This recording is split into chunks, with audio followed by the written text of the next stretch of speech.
আওয়ামী লীগের ভিতরে আল্লাহু আকবার বলতে পারবে? মিছিল করতে করতে কোনো কর্মী যদি বলে আল্লাহু আকবার, বলাও সারা আর কর্মীগিরি যাওয়াও সারা। তোরে কোন কথা ঠিক কি না? বিএনপির মধ্যেও বলা খুব কঠিন, কারণ চিটাগাঙ্গে একজন বলছিল সালাউদ্দিন কাকার ছেলে হুম্মাম চৌধুরী ওই হঠাৎ বলে দিছে নারাই তকবীর। এখন সামনে তো মুসলমান কি করবে, আল্লাহু আকবার বলছে। তো আজকে আপনারা এখানে যারা বসে আছেন, আওয়ামী লীগ বিএনপি না জাতীয় পার্টি, সেটা পরের কথা। কোরআনের মাহফিলে যখন বসেছেন তখন সমস্ত দলকে পদদলিত করে একমাত্র আল্লাহর দল হয়ে এখানে কোরআনের কথা শোনা লাগবে। জোরে কোন ঠিক কিনা? তাহলে কোরআন তেলাওয়াত শুনলে ঈমান বাড়ে না কমে? তো ঈমান বাড়ার লক্ষণ কি চুপ থাকা? আজকে শুধু চুপ থাকার কারণে চোর ডাকাতের মশান বেড়ে গেছে। ঘরের মধ্যে চোর ঢুকতেছে আর বাড়িওয়ালা দোয়া পড়তেছে ইন্নাল্লাহা মা'আস সাবিরিন, ধৈর্যশীলদের সঙ্গে আল্লাহ আছে। চোর আইসা ভিতরে চুরি করে যখন নিয়ে যাচ্ছে তখনও বলতেছে নিয়ে যা, হায়াত থাকলে আবার কামাই করবো রে। আজকে বাংলাদেশের অবস্থা হয়েছে তাই, জালেমেরা জুলুম করে চোর ডাকাতি করে সব নিয়ে যাচ্ছে আর আমরা ধৈর্যের আয়াত পড়তেছি। তোর এখন কথা ঠিক কিনা? ইন্নাল্লাহা মা'আস সাবিরিন। বাড়িওয়ালা যদি ন্যাংড়াও হয় আর চোর যদি আমার মতন জুয়ান তাগড়াও হয়, এরকম উঁচা নাম্বাও হয়। চোর যখন চুরি করতে আসবে তার শক্তি যতই বেশি থাক, কামটা কিন্তু ভালো না। জোরে কোন ঠিক কিনা? যদি ন্যাংড়া বাড়িওয়ালা একবার বলে কে রে, আপনার বলেন চোর থাকবে না, দৌড় দিবে। আজকে বাংলাদেশে কে রে বলার মতন মানুষ নেই।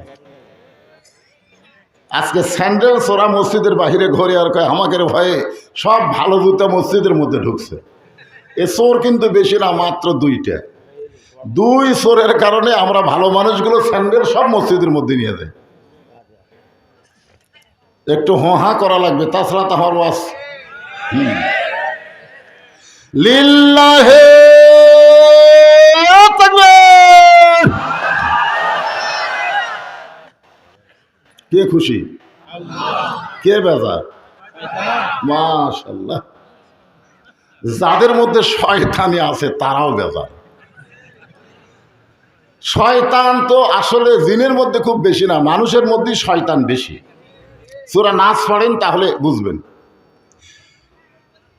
কুল আউযু বিরাব্বিন নাস মালিকিন নাস ইলাহিন নাস মিন শাররিল ওয়াসওয়াসিল খান্নাস আল্লাযী ইউওয়াসবিসু ফি সুদুরিন নাস মিনাল জিন্নাতি ওয়ান নাস।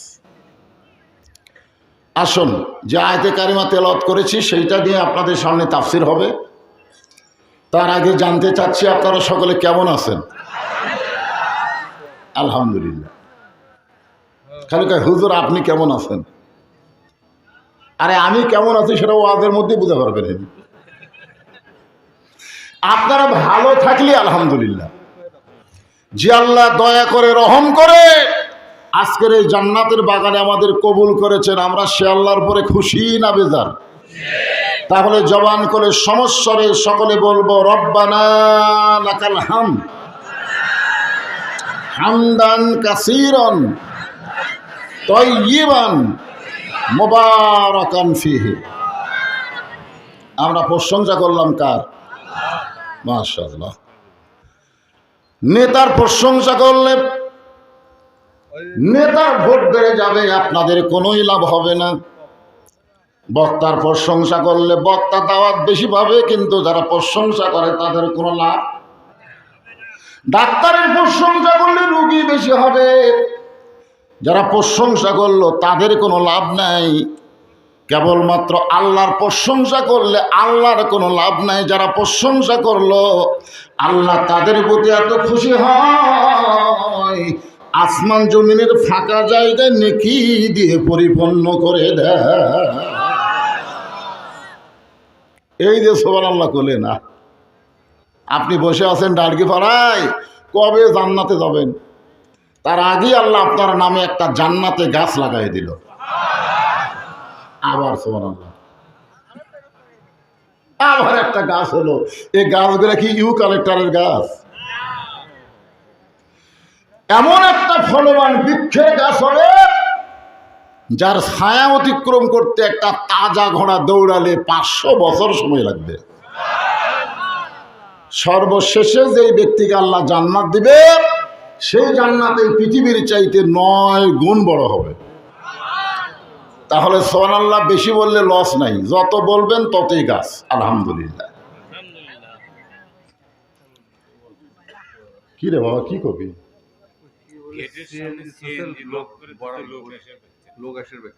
এটা এটি না কয় ওটি যায় সিএনজি, সিএনজি সিএনজি কে রাখছে রে গেটের কাছে। হ্যাঁ, এই সিএনজিটা সরাও বাদাম, লোকজন বসতে পারতেছে না। আর আপনার বসেন, চেষ্টা করলে বসা যায়। পৃথিবীর মধ্যে সবচাইতে ঘন বসতি বাংলাদেশ, তারপরেও 12 লক্ষ রোহিঙ্গা মুসলমানকে জায়গা কিন্তু আমরাই দিছি। এখান থেকে প্রমাণ হলো যতই ঘন বসতি হয়, জায়গা দেওয়ার অভ্যাস আমাকে আছে না নাই? রোহিঙ্গা মুসলমানকে যদি জায়গা দিবার পারি, এখন আবার রোহিঙ্গা সৈন্যরাও ঢুকতেছে। কি বিপদ, না জানি কি হয় রে। যারা দাঁড়ায় আছে এরা কি রোহিঙ্গা? তো ওদের বসতে দেওয়ার জন্য একটু চেপে বসেন, কষ্ট করেন। ভাই তো আমাকে রে, এক ভাই আরেক ভাইয়ের কাছে বসবে, আল্লাহ খুশি হয়ে তাকে জান্নাতে জায়গা দিয়ে দিবে। জোরে কোন সুবহানাল্লাহ। দিয়ে দেন, সবাই একটু নড়ে সরে চেপে বসেন, ভাইরা একটু বসার জায়গা পান।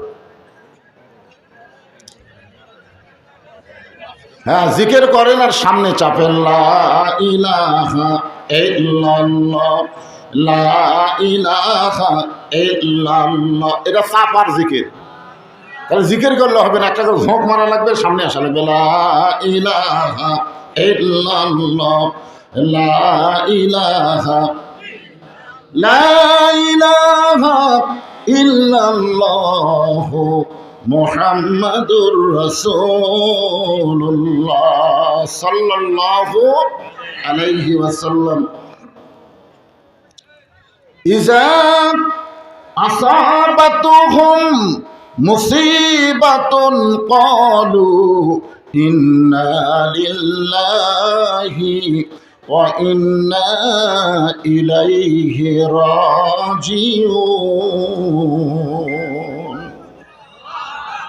আপনাকে শেরপুরে এটা কখন কয়? মানুষ মারা গেলে মরার খবর শুনে সকলে বলে ইন্না লিল্লাহি ওয়া ইন্না ইলাইহি রাজিউন। কিন্তু আসলে এটা কিন্তু মানুষ মরার পরে বলার জন্য আল্লাহ নাজিল করেনি। কিন্তু আমরা মানুষ মরে গেলেই পড়ি। কেন পড়ি? বহু লোককে আমি জিজ্ঞাসা করছি, সবাই বলে আগে থেকে হয়ে আসতেছে। বহু জিনিস আগে থেকে হয়ে আসতেছে, এখন এসে বেদাত হয়ে গেছে। ঠিক কিনা? এখন এই যে গতকাল যে রাতটা গেল, নাম হলো লাইলাতুল মিরাজ, আগে থেকে হয়ে আসতেছে না? এরপরে কেন হয়ে আসতেছে না? এখন ফতুয়া দিছে লাইলাতুল মিরাজ নামে কোনো রাতই নেই। আয় আয়, আগে থেকে হয়ে আসতেছিল, এখন আসে নাই।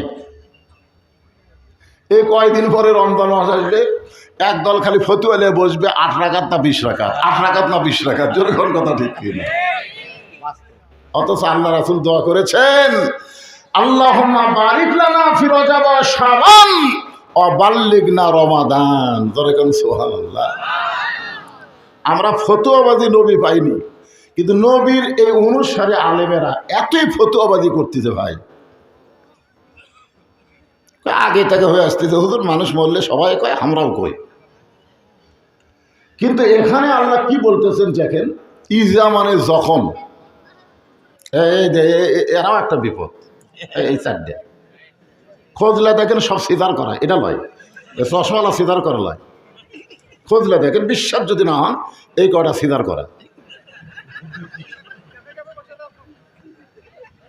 সিজার করা বাচ্চারা অস্থির হয়, কারণ জন্মের 2 দিন আগেও পেট কাটে বার করে। ওর জন্ম তো 2 দিন পর নর্মালি হবে, কিন্তু ওর মায়ের অধৈর্য হওয়ার কারণে ওই মারে, ও বাবারে বললাম রে, এই কান্দাকাটি করার কারণে পেট কাটা বার করছে।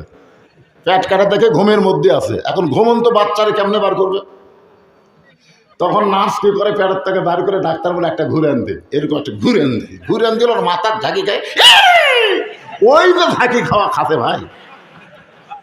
ওই দুনিয়াতে আসার পরে মোবাইল ছাড়া ভাত খায় না, ধরে খান কথা ঠিক কিনা?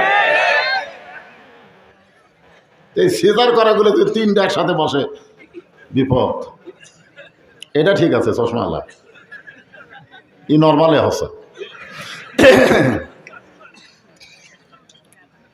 ইজা মানে যখন আসাবাতুহুম মুসিবা, তোমাদের উপরে বিপদ আপদ মুসিবত আসবে, কলু, তখন তোমরা বলবে ইন্না লিল্লাহি ওয়া ইন্না ইলাইহি রাজিউন।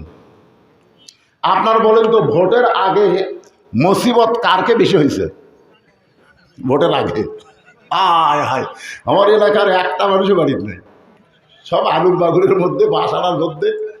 একজন আবার একটা গর্ত করেছে কবর, ওই কবরের মধ্যে খেয়ালখুর দিয়া ওই কম্বল বিছা ঘুম পাড়ে, পুলিশেরা ধার দেওয়া যায়, কিন্তু ওইখানে যে মানুষ আছে ওরা খোঁজ পায় না। একদিন বলতেছে যতই তোরা খোঁজাখুঁজি কর আমাকে পাবি না।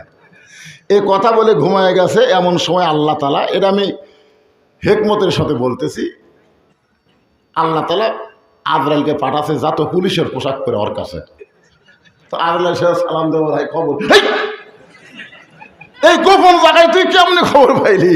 বলে আমি পুলিশ না ভাই, আমি আজরাইল রে। তুই তখন কান দেওয়ার কয়, রে বর্তমান পুলিশ ধরার ভয়ে আজরাইল যে ধরবি আমার মনেই নেই রে। সবচাইতে বড় বিপদ হলো মানুষ পুলিশ ধরার ভয়ে আজরাইল ধরার কথা ভুলে যায়। জোরে করার কথা ঠিক কিনা? এটা হলো মুসলমানের সবচাইতে বড় বিপদ। আজকে চোর ডাকাতগুলো মশান মারে, আর ভালো মানুষগুলো সব লুকা থাকে। এর চাইতে বড় বিপদ কি?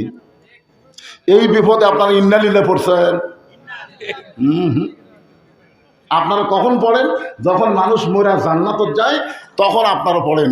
শুধুমাত্র মুসলমান মৃত্যুবরণ করলে ইন্না লিল্লাহ আমরা পড়ি, হিন্দু মরলে ইন্না লিল্লাহ পড়ি না। আবার কোন এক দলের মানুষ যদি মরে যায় ফেসবুকে দেখবেন আলহামদুলিল্লাহর বন্যা বয়ে গেছে। জোরে কোন কথা ঠিক কিনা? আলহামদুলিল্লাহ আলহামদুলিল্লাহ। আমি একদিন মোবাইল করে পেলাম, ক্যারি ভাই রে আলহামদুলিল্লাহ, এই মরে যায় ভালো আছে, এই শালা খুবই খারাপ।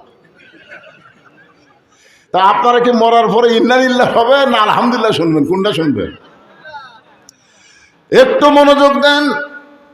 কোন বনের পাখি তুমি আইলা রে কোন বনে, আবার কোন বনেতে যাইতে হবে পড়ছে নাকি মনে। কোথায় তুমি ছিলে আবার কোথায় আসলে, আবার কোথায় তোমাকে যাইতে হবে। আপনাদের কি মনে পড়ে যে আমরা এক সময় রুহের জগতে ছিলাম? মনে পড়ে? মনে পড়ে না, কিন্তু ছিলাম যে, এটা কি মিথ্যা? আবার এই দুনিয়া ছেড়ে আমরা কবরের জগতে যাব, এইটা কি মিথ্যা? তাহলে মনে যদি নাও পড়ে, সামনে যেটা আমাকে আসতেছে, আমাদের কবর সামনে আসতেছে, এইটা শুধু বিশ্বাস করে আজকে আলোচনাগুলো আপনারা মনোযোগ দিয়ে শুনবেন।